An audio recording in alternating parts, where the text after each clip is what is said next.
Alright people, as I promised in the Why I've Been Gone video, here's the video where I talk about other YouTube channels that I've encountered but haven't really subscribed to, even though I am subscribed to one of these people. The main reason I haven't subscribed to everyone else is because I don't really feel like they've got enough content to really justify subscribing to them, or it's pretty easy to get to them from a couple of other channels, so So first of all, here's the other channel that I am subscribed to that I haven't talked about. It's the David Pakman Show. So I'm going to describe these guys very briefly. What it is that there's this guy called David Pakman who is the head of an independent radio show, now media show, that's been going on for over 10 years, and he discusses a whole bunch of political and other news stuff, mainly from a liberal/progressive point of view, and they do a couple of gags on the show, at least that's what they call them, such as like Patriot Mail, which is really on people who claim that they're like big America supporters when they just slide in a lot of language and want to critique some of their points. I think I'm kind of doing a piss poor job of describing them, but the simple fact of the matter is they will be much better at talking about them than I am, so that takes care of them. Now, another channel that I've been kind of looking at since the Archfiend left is a good friend of his who's appeared in a couple of his videos, Undertaker Freak. What are the numbers, like 127, that kind of thing? I just say Undertaker Freak. And he's pretty much become, in my eyes, a little bit of the replacement for the Archfiend. I don't think I'm ever going to subscribe to this guy because a good amount of his content is pretty much the same as the Archfiend. Not necessarily the same topics, but it's his style, you know. And he does have a habit of going on a little longer in certain rants than the Archfiend does, but whatever. If he has more to say about it, he can go ahead and say it. And that pretty much sums it up. I've already talked about the Archfiend, and he's just like the Archfiend, yeah. Now, as I was going through the Flick Picks videos, I noticed that one in his featured channels area, there was this guy called Chris Stuckman, and it appeared that he might have appeared in a couple of Flick Picks videos, so I decided, okay, I'm gonna check this guy out, and I'm glad that I did, because he I'm trying to think of a good word for it that really describes my thoughts, but I guess there really isn't that much of a word, because he's made me laugh a couple of times, he's made me go, and at the same time he's a little bit similar to what the Flick Pick and Jeremy Johns does, although unlike those two he doesn't take out all of his breaths, which I think is a little better, because jump cut after jump cut after jump cut, I'm just not a real fan of that. But of course there are people who won't like my style of uploading everything in one take, bloopers, coughs, sneezes and all, yeah. But hey, that's me. I don't design to be anything that great, unlike Chris Stuckman, who puts a lot of time and effort into his videos, because unlike me, Chris Stuckman is picky about, you know, light position, color correction, how good the quality sounds. Me, record, blah, blah, blah, blah, blah, blah, stop, put on computer, upload, put the info, done. Yeah. Don't really edit that often, and when I do, it's just to either break it into parts or remove a couple of seconds from the end. That's all I do, literally. Alright. The only other, shall we say, non-entertainment channel and more serious stuff, I'm going to talk about a guy called Josh Blackman. Now this guy, he's a professor at some university in Texas. I always end up forgetting the name, but the main thing that he does is that he records videos of him teaching two types of classes, property and constitutional law. What those are about is that he talks about various concepts, about how they relate to, I think it's either house owners for property, and then why the Supreme Court has done what they've done while they've been on the bench, and a couple of reactions that are following it. And I've learned a good amount of some of the behind-the-scenes things from this guy and some of the history of the Supreme Court, and it's been pretty interesting, although at the same time I kind of dislike this fact, because, like, I've never really wanted to learn too much about politics, but as I've gotten older, I think I've kind of changed in that regard, saying that I got to learn a little something about it, and the Supreme Court kind of always has been a bit of a mystery to me, and I have learned facts outside of the Supreme Court based on some of his lectures, so yeah. But I'm not here to promote politics, I don't want to talk about that on here. Right.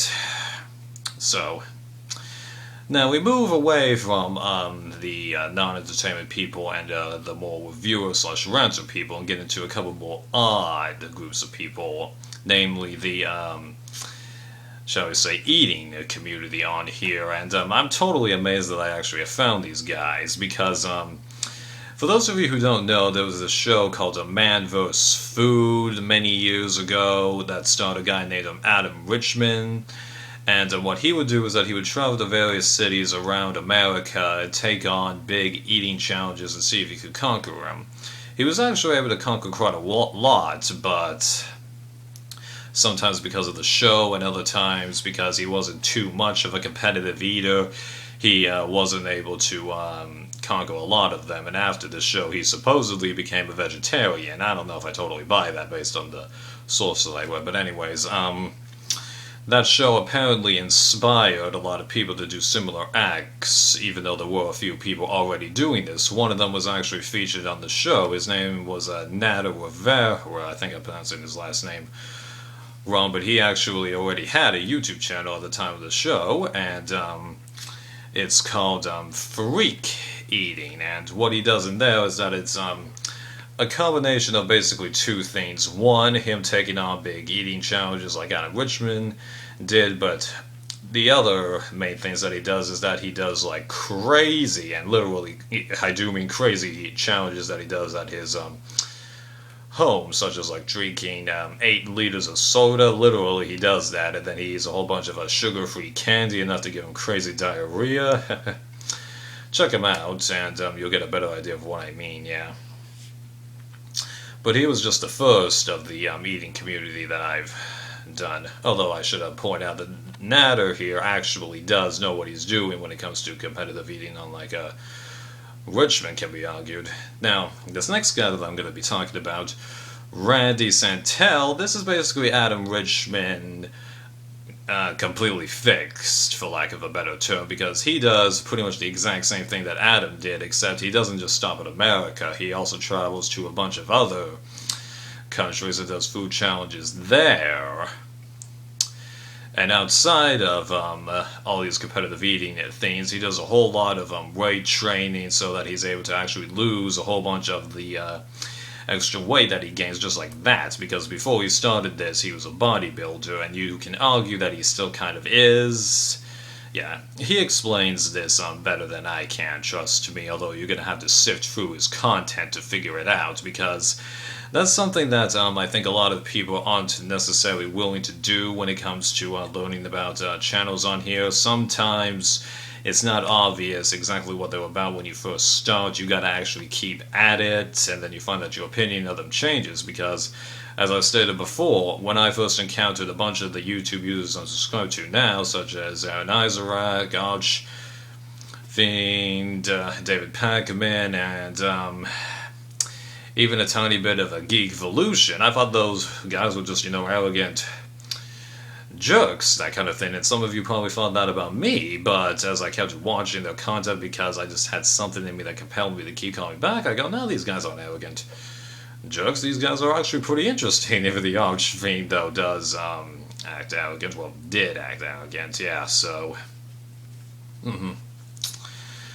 So like with David Pacman, Randy can explain it much better than I can, right? Now another guy in the eating bit is Matt Stoney, but unlike the other guys, he is a true competitive eater signed up with the huge, big eating league. I forget the exact letter abbreviation, so unlike Nader and Randy, he actually can't do restaurant challenges, but he can still do recreations of them at his place, or he could do a whole bunch of stuff like order tons of fast food and then try all that. And what was interesting is that a good amount of his home challenge videos, he does show a lot of the competitions that he's in, and man, can he do a lot of those competitions, but his home videos are actually pretty amusing in quite a few circumstances. He's not trying expressively to be funny, kind of like some people have talked about me, even though everything that I post here is pretty much serious stuff on my Facebook page under my real name, so I'm not linking that. I post less serious stuff, such as lip syncs, that kind of thing. Might actually upload one of them, though, just so you can get a little idea of how I do that, yeah. Okay. Anything to mention for Matt? I don't think so. Last one in the competitive eating group is Reckless Eating, and this is more of like a collaboration channel, even though there's a few guys that are featured pretty regularly, and what these guys do is just do all kinds of weird stuff when it comes to food, along with a whole bunch of taste testing of odd items. Sometimes they feature other well-known eating people on here, that kind of stuff. And, yeah.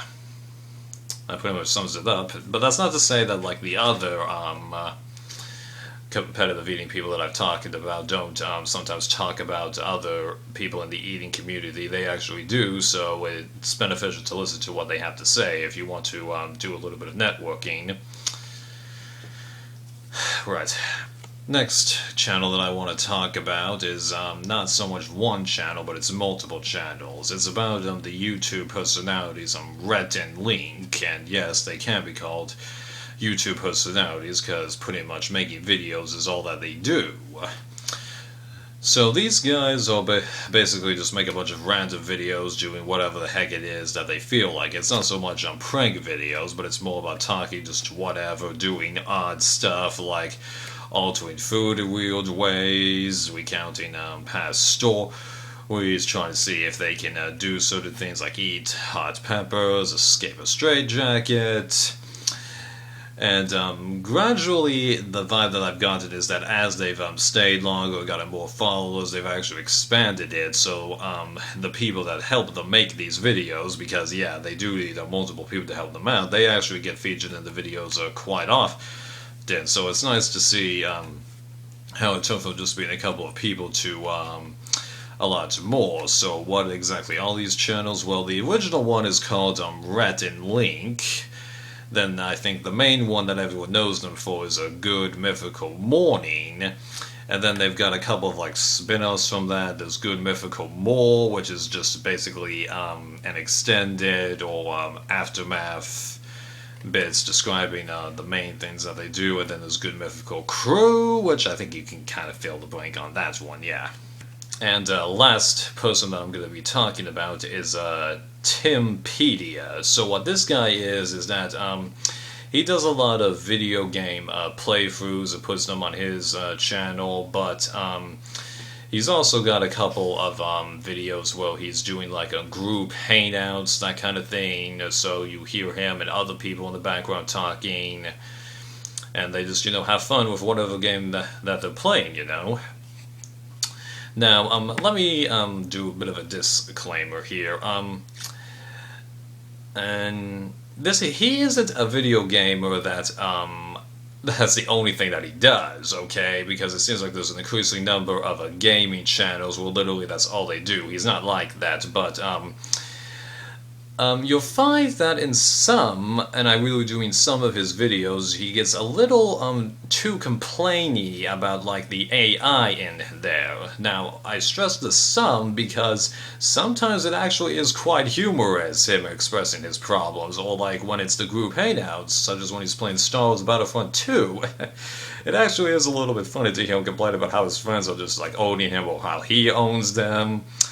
But there are other times where it does get a little bit repetitive in my mind, but I've watched several of his playthroughs all the way, been entertained by them and how he does the commentary style in his video, and you'll find that he's actually a pretty big Star Wars fan, which is why a lot of his games are Star Wars, but because, of course, he's a gaming channel, a good amount of his playthroughs have had videos, copyrighted, but unfortunately it's a little tricky to figure out exactly which one sometimes. Okay? So I should give you that heads up, even though there is quite a good amount of content on there, but yeah. And why did I not subscribe to him when it seems like I can say a lot of good things about him? Well, think about it. If it's all just video game playthroughs, the rewatchability is kind of on the lower side of things. It's kind of like all the eating guys. You know, once I see a challenge, even though I'm likely to rewatch it, And besides, I'm giving them all a shout out on here, huh? And I don't necessarily have to subscribe to somebody, you know, to say that I'm a fan of them. So, there you go.